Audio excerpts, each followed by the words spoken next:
Sauti hizi za ushirikiano si tu mazoezi ya kusoma herufi, bali ni mapigo ya moyo ya jamii inayopigania mustakabali wake wa kiimani.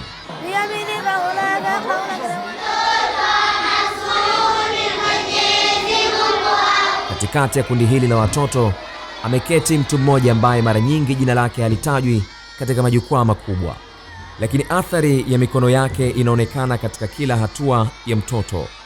Huyo ni mwalimu wa madrasa.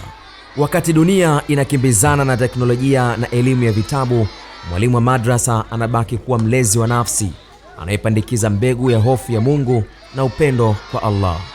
Ni mjenzi wa tabia, anayefundisha adabu kuanzia salamu hadi namna ya kuishi na wazazi pamoja na majirani. Lakini pia ni mshumaa unaojiunguza, mara nyingi akifanya kazi katika mazingira magumu na maslahi duni, lakini akitabasamu pale anapoona mwanafunzi wake anahifadhi aya ya kwanza ya Qur'an ama Qur'ani nzima. Wailul likulli humazatin lumaza, alladhi jama'a malan wa 'addada. Makala haya yanatazama kwa kina pazia lililofunika mchango wa walimu hawa. Je, tunathamini elimu ya dini au tunawatumia walimu hawa kama daraja la kupitisha watoto wetu, huku sisi tukiwaacha nyuma kwenye ufukara? Thamani ya mwalimu ni duni sana. Mwalimu thamani zake anaonekana zaidi katika mambo mawili. Pakitokea msiba, hapa ndipo mwalimu anapoonekana thamani yake. Atafuatwa kwa heshima zote, au wakati wa kufungisha pengine ndoa. Inawezekana mwalimu wa madrasa akaitwa wakati wa kuozesha, lakini cha ajabu kama atajisahau kuingia katika gari mwalimu wa madrasa wakati wa kurudi, vitu viwili huenda vikamtokea: akarudi kwa mguu au akarudi kwa nauli yake. Na hana sauti ya kumwambia mtu, aidha mzazi au mwanafunzi kwa hivi sasa, akapokea moja kwa moja akasikiliza yale unaomuelekeza. Hii ni thamani ambayo kwetu imekatika. Katika mahojiano yetu na walimu mbalimbali, neno moja limejitokeza kwa uzito mkubwa: tumetelekezwa. Jamii inawaona kama watu wanaofanya kazi ya kujitolea, kiasi kwamba mahitaji yao ya msingi yamekuwa anasa. Tufanye wazazi tuwekeane heshima na walimu, kwa sababu usiponisikiliza wewe mzazi, mimi kama mwalimu nitakwenda baadaye, utanichosha moyo wangu. Inawezekana ikawa kuto kufahamika thamani ya walichokuwa nacho, au watu tumeamua kuwadharau. Wakati mwingine wakathamini viatu kuliko kumthamini mwanachuoni, kwa sababu imezoeleka walimu wa madrasa elimu yao wanaita elimu ya akhera. Mtu hamuhimizi mwanae kwenda madrasa kusoma kwa sababu anaangalia mashekhe. Sasa mwanangu asome alafu ajewe shehe, alafu ndio nini? Ni kuonyesha kwamba shekhe hana thamani. Kwa mujibu wa walimu, watoto wanajitahidi usiku na mchana kuisoma dini ya Allah, lakini kuna ukuta mgumu wanaokutana nao, kwani juhudi hizo za watoto mara nyingi zinakosa nguzo muhimu ya kuziimarisha. Wazazi wanapendelea sana maisha ya masomo ya shule kuliko chuo. Na ukimwona mtoto anapenda sana chuo, basi ni mwenyewe si mzazi sana. Wengi sio wazazi wanaofukuza watoto kwenda chuo. Sana akitoka shule anaambiwa afanye homework na muda umeenda hamna. Unamhitaji mwanafunzi afike mapema darasani, lakini uchelewaji umekuwa ni mzito sana. Sababu nyingi ukiulizwa unapata sababu za shule, watu wanachelewa shule. Kwa sababu mwalimu wa madrasa ndiyo anayotengeneza kizazi bora. Sisemi kwamba mzazi atengeneze kizazi bora, hapana. Isipokuwa mwalimu wa madrasa anapewa jukumu la kusimamia kitu fulani au la kufundisha kitu fulani. Yeye atakuwa anafundisha Qur'ani, atakuwa anafundisha mambo mengine, lakini vile vile atakuwa anazingatia tabia. Mwanafunzi anaweza kuja madrasa, hawana sifa ya utoro hawa. Alhamdulillah, si watoro hata kidogo. Wanakuja madrasa vizuri, changamoto kwenye kusoma, anakuja amekaa kama punda alibeba mizigo. Na sio mpaka tukaongeza muda, nasomesha mpaka saa 2 ishai ndo tunarudi nyumbani, ili niwapate wanafunzi wanaorudi shule saa 12 wapate muda japo wa masaa 2 wasome dini. Ni ukweli mchungu kuwa wakati mzazi yupo tayari kupambana kulipa ada ya shule za kawaida kwa wakati, kadi ya madrasa mara nyingi huwekwa chini ya kapu. Mwalimu yupo hapa, lakini mwalimu anahitaji sabuni, anahitaji mahitaji yake. Kwa hiyo tufanye japo 500 Tulitarajia tarehe 8 watu wamalize malipo yao, lakini leo tarehe 21 leo. Nikukunyaulia umma ambao hujalipa hiyo ada hapa, unaweza kujiuliza maswali. Kwa hiyo haya ni masikitiko makubwa sana sana sana katika dini yetu ya Uislamu, kuonekana kwamba mwalimu hana hadhi. Walimu hawa wamefikia hatua ya kuhoji thamani yao ipo wapi katika jamii. Je, wao ni walimu wa kulea maisha au ni wahudumu wa dharura katika ndoa na vifo pekee? Heshima ni lazima tuwekeane, kwa sababu zamani wenzetu walikuwa wakisikilizwa walimu kuanzia mashambani mpaka mjini. Basi tunalindana hivyo hivyo wazazi, na mimi siwezi kumwacha mtoto nisimsomesha kwa sababu hajalipa ada. Hilo jambo mimi kwangu sijalifanya, na nao wanafunzi wote hapa tupo, najua hali ngumu, najua huyu mzazi kakwama, huyu ana tatizo gani, nipo nao watoto wao na wasomesha bila tofauti ya aina yoyote.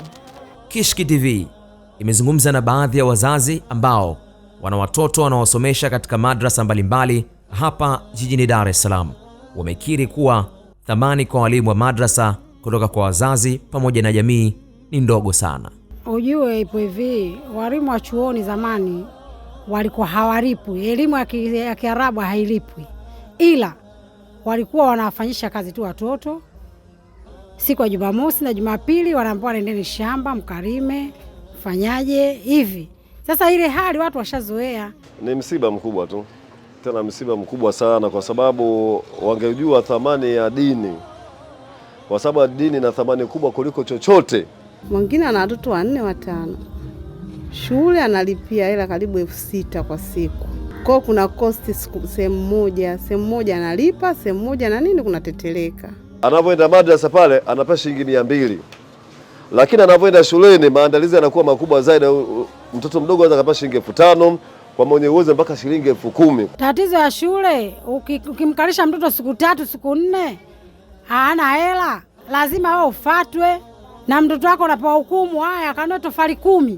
Na shuleni ni lazima, fadhali hata madrasa unaweza kumwomba mwalimu kidogo akakuonea huruma, lakini shuleni mwalimu hana huruma. Maana yake ni kwamba madrasa na pia tu waweke sheria kama hizo.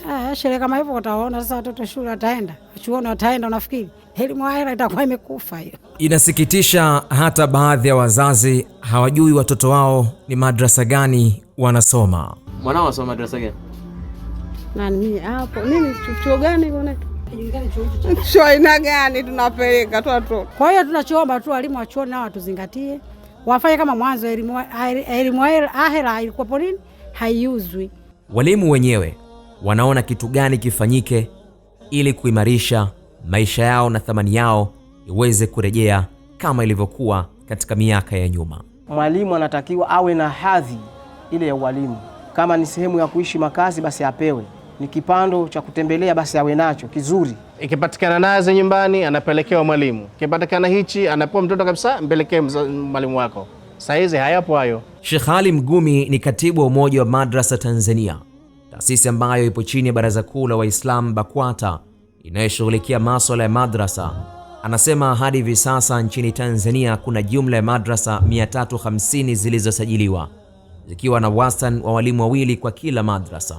Lakini jambo la kushangaza ni madrasa 150 tu ndizo ambazo zilizo hai. Walimu wamekata tamaa na wameona kwamba hakuna wa kuwasaidia. Naona hiyo sio kweli. Naona watu wa kuwasaidia wapo, na wakikubali kushaurika, wakikubali kuambilika, basi mwalimu anakwenda kufanya vizuri. Na sitoshe, kwenye eneo lingine bado tunajitahidi kuongea na wadau mbalimbali, lakini bado kwa kuwa chombo ni kichanga, basi tunajitahidi kama itatokea Allah atajalia waja wa Mungu watakuja kutushika mkono, tuna imani walimu watakaa vizuri na watafanya kazi yao vizuri na heshima yao itakuja na watafurahia maisha ya kusomesha. Licha ya mazingira haya ya kukatisha tamaa na dhoruba kali ya kiuchumi inayowakabili walimu wa madrasa, kuna kitu kimoja ambacho hakijatikisika: nia yao. Kwa walimu hawa, darasa si sehemu ya kazi tu, bali ni uwanja wa vita dhidi ya ujinga, mmomonyoko wa maadili na kutumikia kile ambacho Allah amewaletea hapa duniani. Mimi kama mwalimu nitakwenda baadaye, utanichosha moyo wangu. Hata kama nina hamu ya mwanao apate chochote, nitachoka. Ili unapomthamini mwalimu na mwalimu atamthamini mtoto wako na atakuwa na bidii na kile anachokifanya kwa mtoto wako. Kwa tunashukuru tutapata huko inshallah. Hadhi yetu Mwenyezi Mungu atainyanyua siku hadi siku inshallah. Mwalimu wa madrasa ni kama mshumaa, unateketea wenyewe ili kutoa mwanga kwa wengine. Lakini mshumaa huu ukizimika kwa kukosa nta, giza litatanda katika vizazi vyetu. Tuwape thamani hii leo kabla hatujapoteza dira ya maadili ya watoto wetu hapo kesho. Khalid Omar, Kishki TV. Kishki TV, nuru ya dini yako.